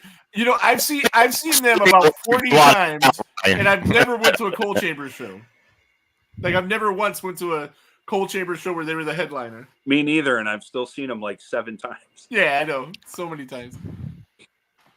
I saw them in some dinky club in Manhattan one time, and I just remember it was when the first album came out. Yeah. And they were an opener. I forgot what band headlined. And all of a sudden went, and then the whole fucking club exploded. I thought I was going to lose an arm, and my nose is going to get fucking rearranged in my head. I was like, oh my God, I've been to so many death metal shows. This has never happened to me before. They had a nice energy live, I thought. Yeah, no, they do have a great energy and everything, but it's like, boom, like, whoa, what the fuck? This limb, that limb, everywhere, every other limb, and everything all over. Like, seriously, no, it was just like an explosion went off. I was like, holy Toledo, Batman. We met them at Ozfest. Yeah. We met a couple of those guys. I met him. Des, I heard, is a really cool, down to earth dude. Des and Raina. She was walking around with a broken foot. I met just Des once. Oh, okay. Well, Raina I met at the same show. Des was very quiet but very nice. Yeah. So I'll give him that. He was a nice fellow. Yeah. He sat there and drank a glass of milk with a cardigan wrapped around his neck. Real quick, like randomly, out of all the metal shows, and I know between the three of us, we've been to about 10 million. About 10 million, I think. Craziest pit you ever saw, Rick, go. Well, yeah, go with Mike first. Let me think for a second. Well, he's been in New York. The most disappointing one, the most disappointing pit was the Slayer pit. Really? Yes, because I've always heard all these legendary things about Slayer pits. I've seen them twice. Yeah. Once at Ozfest where my ankle, I rolled my ankle so I couldn't even get in the mosh pit. Well, let's put it this way, Rick. You ever see a Slayer pit before a Slayer pit? No, I don't know, but when I seen him. I'll go into that story after we go through. All right, craziest pit I've seen. Mm-hmm. Ooh, which one can I pick out of the vault? Napalm Death opening, where they opened up for Morbid Angel. Morbid Angel was touring for Formula's Fatal to the Flesh. It was at a club in Manhattan on St. Mark's Place called Coney Island High. I love St. Mark's Place. St. Mark's Place. I used to love that club. I used to go see a concert there every weekend. Name the band, I've seen them there. It's New York, man. So the reason why this makes it, to me, I find this the most insane pit. So Dehumanize played before Napalm Death.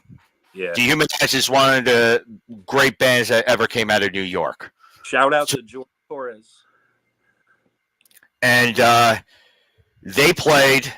All of a sudden, the crowd, the place started packing and packing. Let's put it this way. This place was over capacity. Yeah, that's New York, too. When Napalm Death went on, as soon as Napalm and Barney hit that stage, the whole I got pushed further. I had a black guy further, almost to outside the club, outside the emergency exit. That's how fast this place packed, and as insane this fucking pit fucking opened up. Napalm Death finished with their 30-song set and everything. Yeah. All of a sudden, when Morbid Angel went on, no one left in the club. Therefore, it goes to say, without question, you cannot headline over Napalm Death. Can't do it. No. Right on. No, they killed the crowd. You know, like, and everyone was there. Had nothing left. Everyone was there to see Napalm Death. It's just like if you put a match on after the Undertaker at WrestleMania, the crowd ain't gonna care. Yeah. In fact, the only time Napalm Death didn't clear out a crowd is when they opened up for Obituary, because the whole crowd was there to see both bands, and it was at I don't know if you remember it, Inman, but BB King's in Manhattan by Tom's. Never went to that club. Never got. And actually, it wasn't a bad club. I seen 2 shows over there. But my old favorite one for the first time I was in New York, Castle Heights, man. Oh, I remember the one show me and Lesniak were at the same show, Lavidity. Yeah. Where half the stage lost power. I heard about that one. I wasn't there. Matt was like, I can't believe I'm doing this, but I got to put my baby down. And I'll tell you what, that man can be a front man. That was one great show. Right on. Oh, man. We got to play with Lavidity here. That was fun. Yeah, man. Those guys are fucking awesome cats. They were. Where was that show at? That was at Pitt, Cleveland. Where was that club at? 50th and Lorraine. Right on. I was wondering if it was.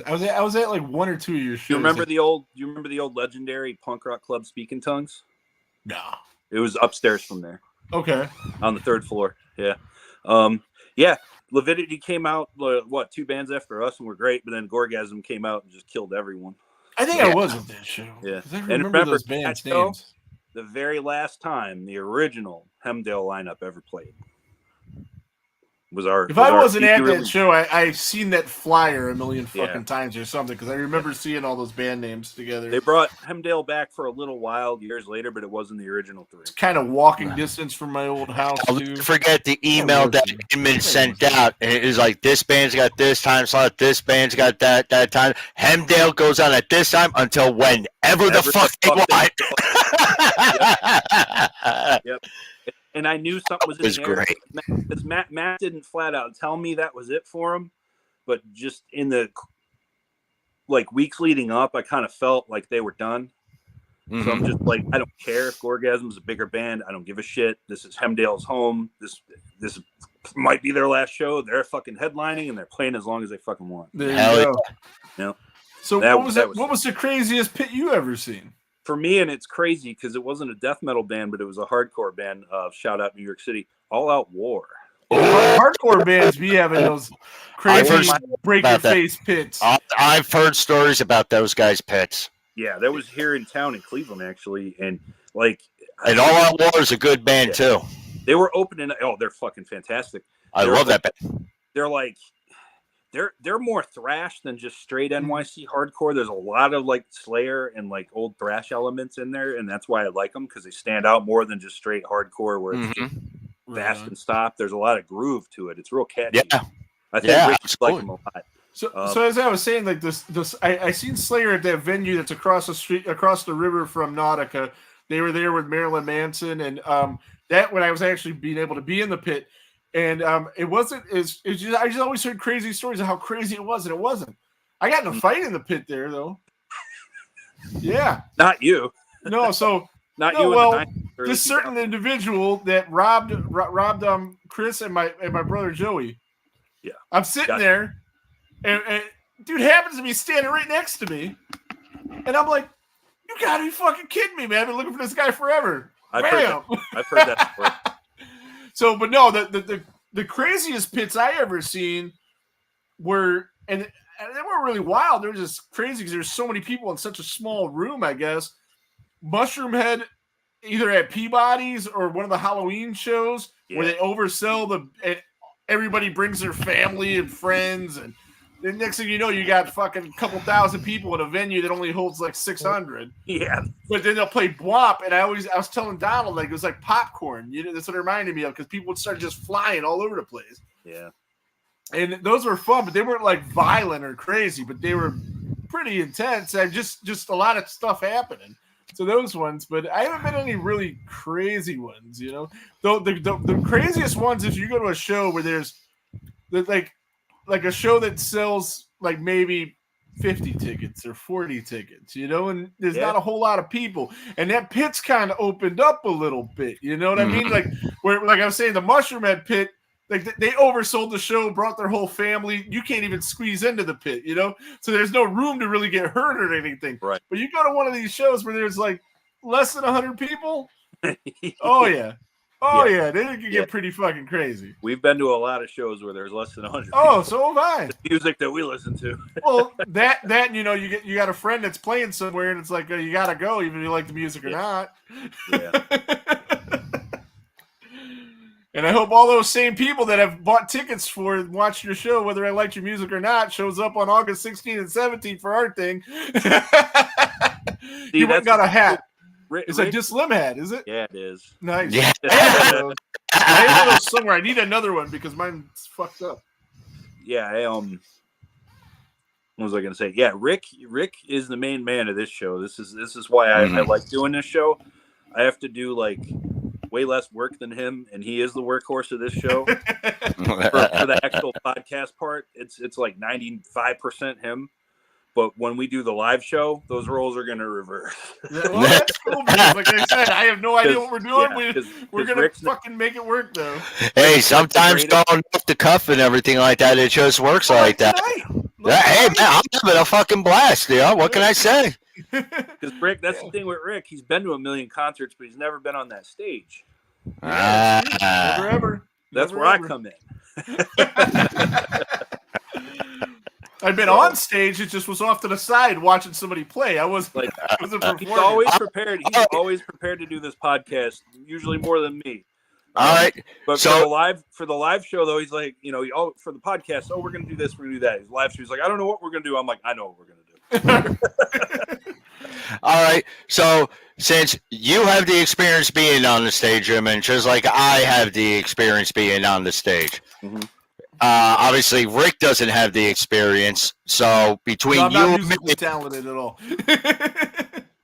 well, at least you are talented, just not musically talented. So we'll give you, we'll put that towards an A towards credit and everything. Inman, being on stage, what is the craziest thing you've seen from standing on stage, looking into the crowd? What's the craziest thing you've ever seen?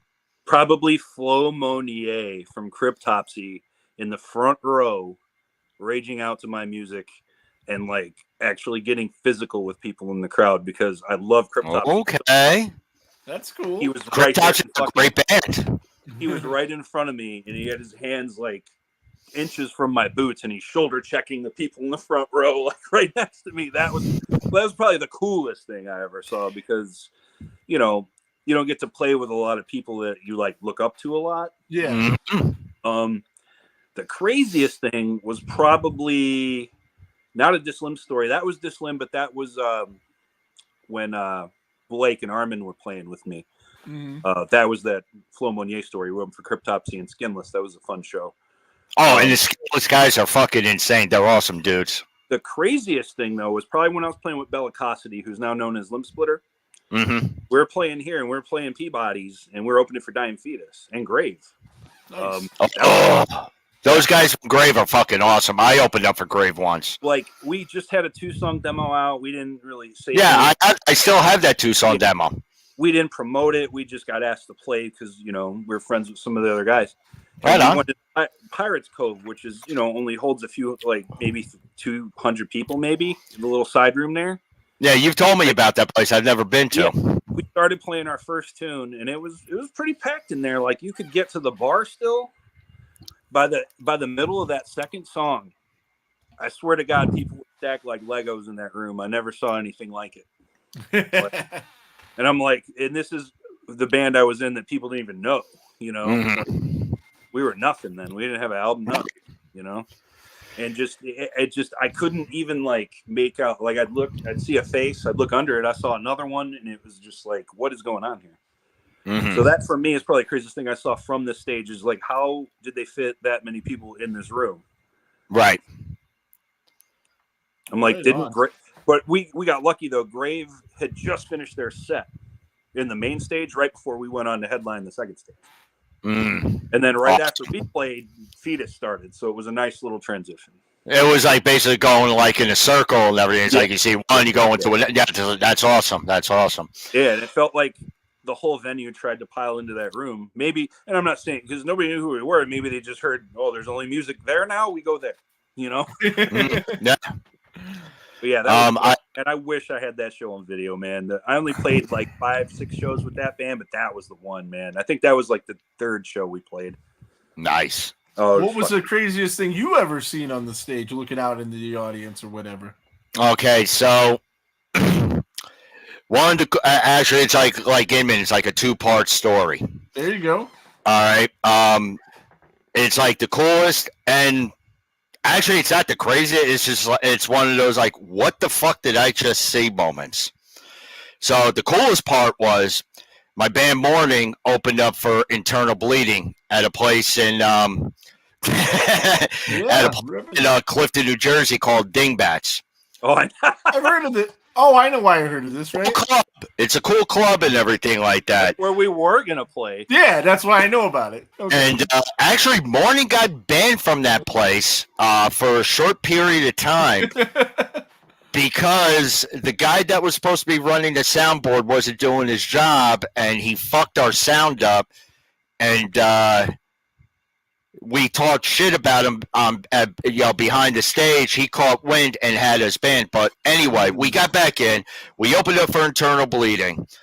Before we went on, I walked up to Chris Pervelis and whatnot, I had a good conversation with them. We played our set, come off the stage, and Chris Pavelis came up and shook my hand, and he was like, yo, man, you guys were fucking sick. I would love to have you guys open for us again. I was just like, did the Godfather Slam just turn around and tell me he wants my band to play again with him? Did he have a glass of scotch in his hand and a cigar in his mouth? No, but when I talked to him earlier in the evening at the bar, he had an unlit cigar that he was smoking with a glass of scotch in his hand, and we were sitting there BSing. Now, the what the fuck moment I had was the very first show I played. It was up in Wallingford, Connecticut for like a VFW Halloween party. How I got that show with the band I was in at the time, I have no fucking idea, and I can't even fucking remember. So we drive we all met at the bass player's place in Brooklyn, Flatbush, Brooklyn. Between my car and 2 other cars, drove up to Wallingford. Drive up there, play. Yeah, we were like somewhere smacked in the middle. We only had like maybe like 4 or 5 songs and stuff, and they really weren't that good. Only certain riffs I remember because I wrote them, so they're that good. But we're going in between songs, and this dude was arguing with another dude. Don't know what it was about. Can't make it out. All of a sudden, I see the one dude turn around and take his Doc Martin off, smack right across the face of the other guy. And I'm just sitting there. And the only guitar I had at the time is my BC Rich Mockingbird. Ryan knows the guitar. Yeah. And I'm standing there like, what the fuck did I just see? Did that just really happen? I don't know what the fuck. I call it a what the fuck. And then all of a sudden, they're walking to the bar and buying each other drinks. I'm like, if I got socked in the face with a Doc Martin, I'm going to want to beat this fucking guy. See? And that illustrates perfectly the difference between men and women. If a woman takes a shoe off and throws it at another, that girl's never going to be friends with her. No, because especially if it's a high heel, they're taking that high heel and putting it through that other girl's eye. I don't care what city you're in. It doesn't matter. You take the high heel off, it's going into the eye socket. But that's my cool moment, and like I said, my what the fuck did I just see moment. I'm going into my phone's about to die and my charger's not working moment. Right on. Yeah, and we've been doing this for an hour and 40 minutes, and we usually only go for an hour anyway. And I got to go to sleep, fellas, because I've been up like all day, and I went to it wasn't a metal show. It was a Train concert yesterday. My daughter likes Train, okay? So I had to go. What kind of concert? What's up? What kind of concert? Train. The band Train. Never heard of them. Oh, you probably have heard them, but you probably had never heard of them because like you've walked through a mall and you would hear them playing. But yeah, how old's your daughter? 11. Oh, mine's gonna be 15. Yeah, well, I've got older kids too. I got a 26-year-old, 21-year-old, then 2 younger kids. Hey, look, I only got the one, and my mental sanity can only handle the one. That's it. But yeah, so my sister came. We drank a lot more than we should have. And then I got called into work today. I wasn't supposed to work today. So nevertheless, I'm functioning on like 2 hours of sleep. Well, the hangovers went away. I've gotten that taken care of. But that was there for most of the day. Yeah, you don't get those anymore, huh, Ryan? So nevertheless, this has been awesome. Hangovers are pussies. The comments have went crazy. Everybody coming in unexpected show, no promotion, and people still showed up. You got a haircut. Yeah, I trimmed it up a little. I was getting a little. Look at you. All fucking fancy and clean cut.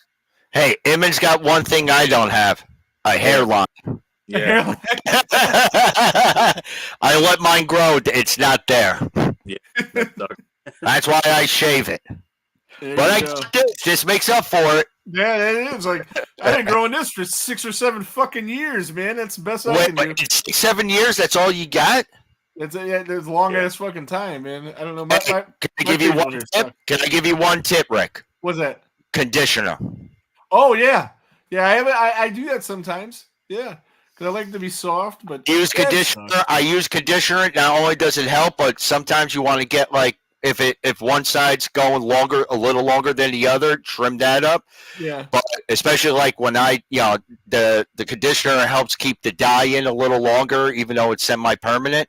Yeah. So conditioner is a trick. Right on. I'll tell you. I always have to work it out. let mine go naturally when I grow beards. But what Rick has in 7 years, I grow that in 7 weeks. Minutes. I know. Man, I remember you with a full beard, and it was just like, man, did he just Jesus beard? Did he just go hunting in the mountains of Montana, cutting down trees with Paul Bunyan? Montana, dude. How many times have you cut your hair off for Locks of Love? For Locks of Love specifically, only once. Oh, okay. So for different things like that, then. Like, did you do that a couple times? I thought you did it like a bunch of times. A couple times, yeah. Yeah. Locks Your of hair Love grows so fucking specifically fast. It's insane. Was once, and I wish I'd let it grow just another few months because that was the longest it ever been, and it was almost long enough for a double donation. Nice, almost, but not quite. So. Yeah, your hair just you go from like dead shaved to like fucking Jesus. And well, I keep a little bit going on up here, so while I still have it, because being our age, it's not going to be there forever. It might be. I don't know, man. Pretty old and still there. See, now if mine goes gray, I'll dye it. But if I start going bald, I'm not going to be one of those come over guys that's getting shaved. Oh no, yeah, fuck that. I'll be like, hello. Yep, hello. Yep, I'll be rocking the mic haircut immediately. Right. Hey, I'll bake it for you if you allow me. Work the John Cena. No, I'm not doing it. Oh, that's terrible. I've only cut my hair once for someone, and that was because I lost a bet. Yeah. I once had to shave my eyebrows off because I lost the bet. Oh, done that too. I know that feeling. It was awful. I used to have really thin eyebrows, and then I shaved them, and they grew back like twice the size. Yeah, mine I'm stuck with these fucking caterpillars now. I got the Martin Scorsese specials. I just got a haircut a couple of days ago, so I trimmed them up, but they get wild. But nevertheless, I was trying to wrap this thing up so we can get the fuck out of here and I can go to sleep. So you remember the time, Rick, me and you went to that deli store? No, I'm just fucking with you.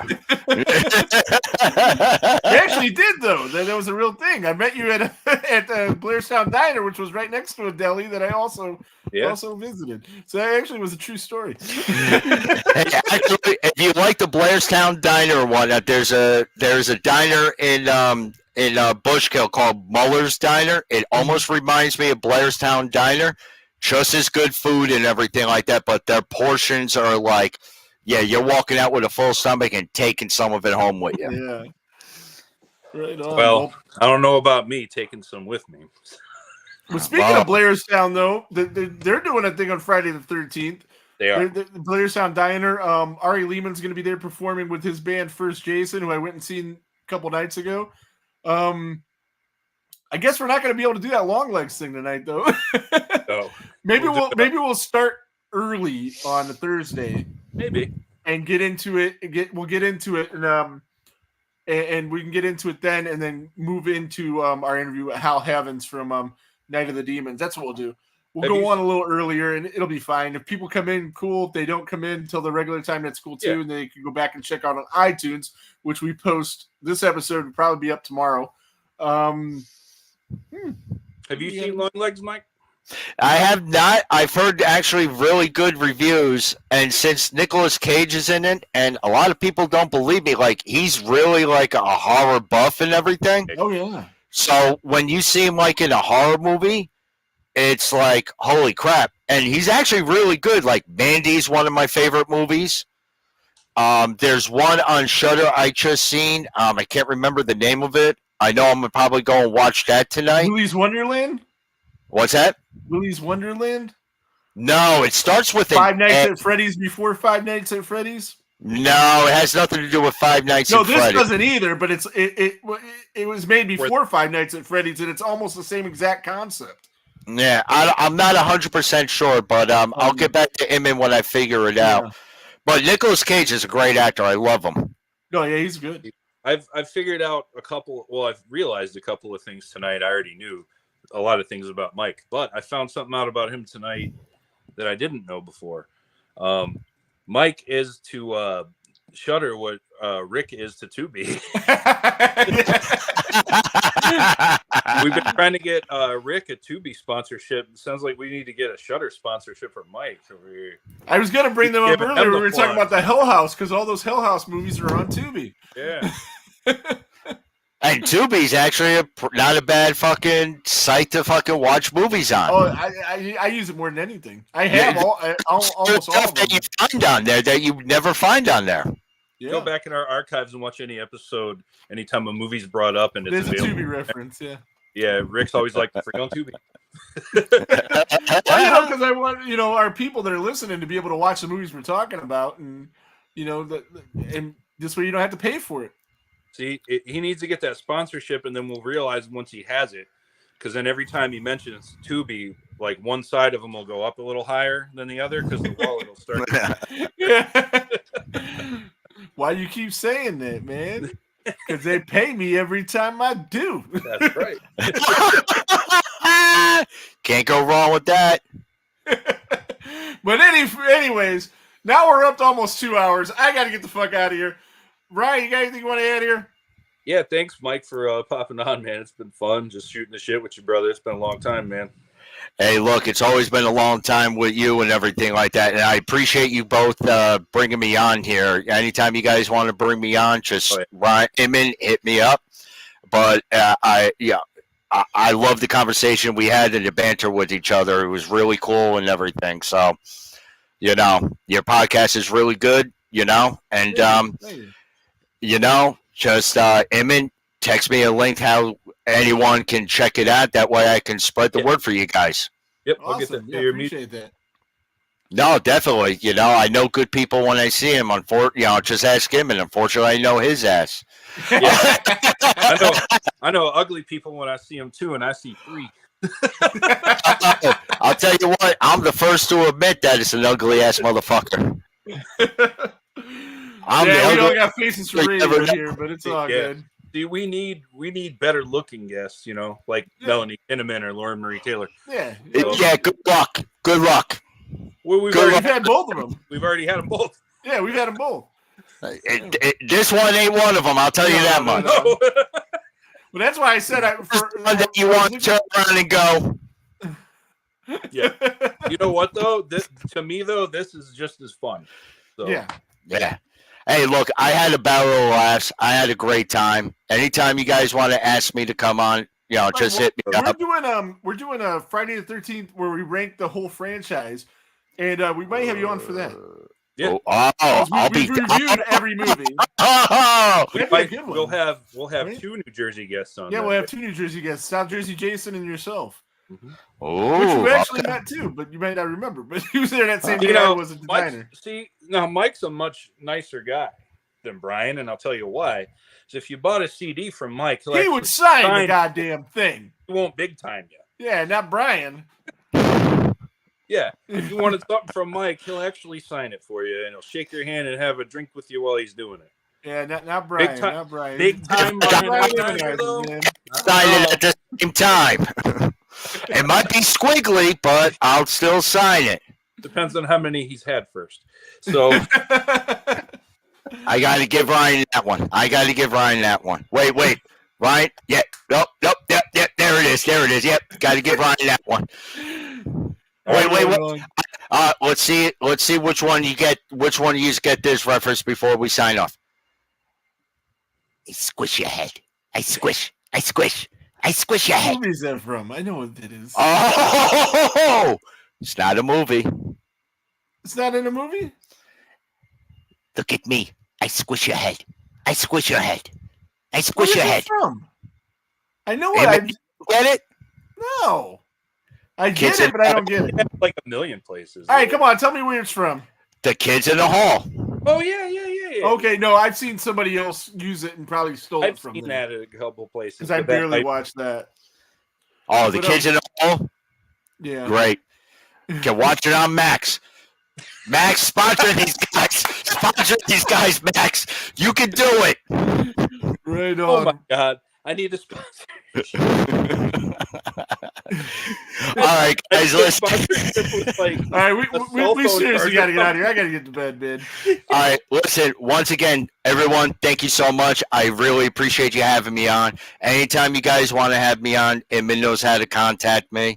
There you Rick, go. Inman, you want to give Rick my contact? Go ahead. But thank you once again for having on. I hope we had a great time. I know I had a Oh, great it was time. definitely fun. Definitely fun. Everybody seemed to really Definitely like had to do this again and everything like that. And Rosalie, yes, it was a great show, so we'll definitely have to do it again. Maybe we'll get her on for more questions. it. So, Yeah, and she's don't definitely forget- one of our regulars. Thanks for watching, Rosa.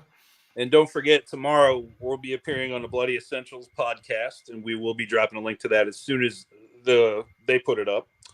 And then Thursday, we're back at our normal time at 7 p.m. Eastern with Hal Havens, or is that how you say it? Havens? I'm not sure. We're going to go with Havens. Havens from Night of the Demons.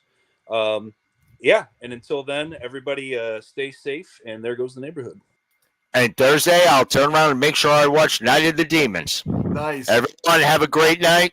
Be safe. And just remember, if she's dead, they can't say no.